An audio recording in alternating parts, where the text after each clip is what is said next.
Je dirais même qu'il y a des oppositions à Vladimir Poutine. Il y a une opposition parlementaire, une opposition dite intrasystème. Pour faire court, c'est le Parti communiste de la Fédération de Russie, le Parti libéral-démocrate de Zhirinovsky, pour l'essentiel. Mais c'est une opposition largement factice, dans la mesure où ces forces politiques, ces partis ne remettent pas en cause le fonctionnement du système, se gardent généralement de critiquer le président Poutine, se contentant de critiquer l'entourage des oligarques, etc. Il y a une autre opposition, extra-parlementaire, hors système, qui est plus virulente, qui est incarnée, entre autres, par Alexei Navalny, qui n'est d'ailleurs pas le seul leader de cette opposition, qui organise parfois des manifestations. C'est une opposition réelle, virulente, hors système. Elle a peu d'élus, pratiquement pas d'élus. Elle est sous pression du pouvoir et elle est aussi très marginale en termes numériques. Je dirais que ces deux oppositions, ne jouent pas un rôle très important dans les turbulences que l'on observe depuis quelque temps en Russie. Je pense en particulier à des manifestations que l'on a vues à Ekaterinbourg contre un projet de construction d'une cathédrale dans un parc public de la ville, dans le nord de la Russie, à Arkhangelsk, contre un projet de construction des grandes décharges publiques. On ne l'a pas vu non plus beaucoup dans ce qui s'est passé à la suite de l'affaire Golunov. On voit que c'était des choses assez spontanées. Donc paradoxalement, ces deux oppositions, l'une intrasystème assez factice, assez complaisante, et l'autre bien réelle mais assez marginale, assez impuissante et assez maltraitée, ne jouent pas un rôle très important en réalité, aujourd'hui en tout cas.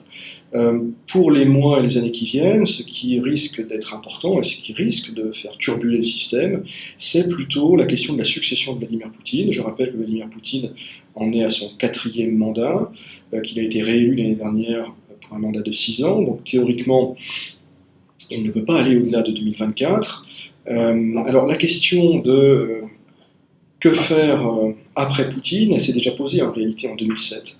2007-2008, je rappelle qu'à l'époque, Poutine était à la fin de son 2e mandat consécutif, donc déjà se poser la question de savoir ce qu'il allait faire, est-ce qu'il allait réécrire la Constitution pour rester au Kremlin. Il ne l'a pas fait à l'époque. C'est un indice intéressant. Je ne dis pas que ce refus va être réitéré, mais c'est quand même une indication importante sur l'état d'esprit de Poutine, sur son formalisme juridique. À l'époque, il avait préféré passer la main à Medvedev, puis revenir au Kremlin. Donc cette question-là, cette incertitude sur finalement est-ce que le système peut fonctionner sans Poutine, sur que va faire sa garde prétorienne, que vont faire les oligarques, comment tout ça va se passer, c'est ce qui agite déjà les esprits, en particulier depuis qu'au Kazakhstan s'est produit ce vrai faux départ de Nursultan Nazarbayev.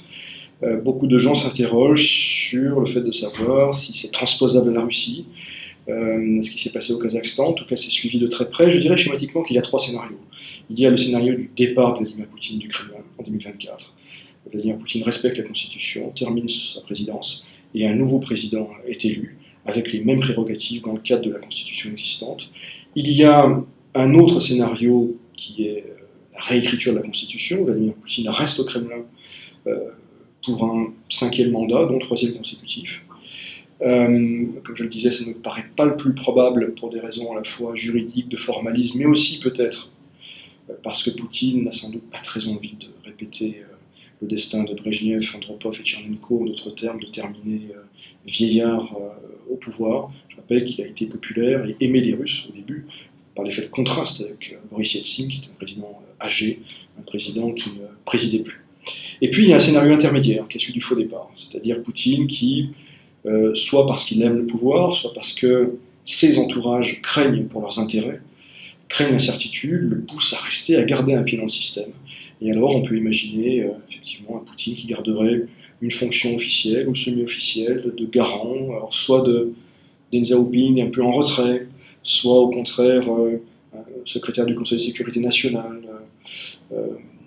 Ce scénario, effectivement, a été testé ailleurs, c'est ce qu'on voit au Kazakhstan. Il a quand même une grande faiblesse dans son raisonnement. C'est qu'en Russie, depuis des siècles, le pouvoir est au Kremlin. Et quand vous quittez le Kremlin, vous n'avez plus le pouvoir. Et il n'y a pas de précédent dans l'histoire russe de pouvoir qui serait exercé de façon informelle par quelqu'un qui n'a aucun titre officiel.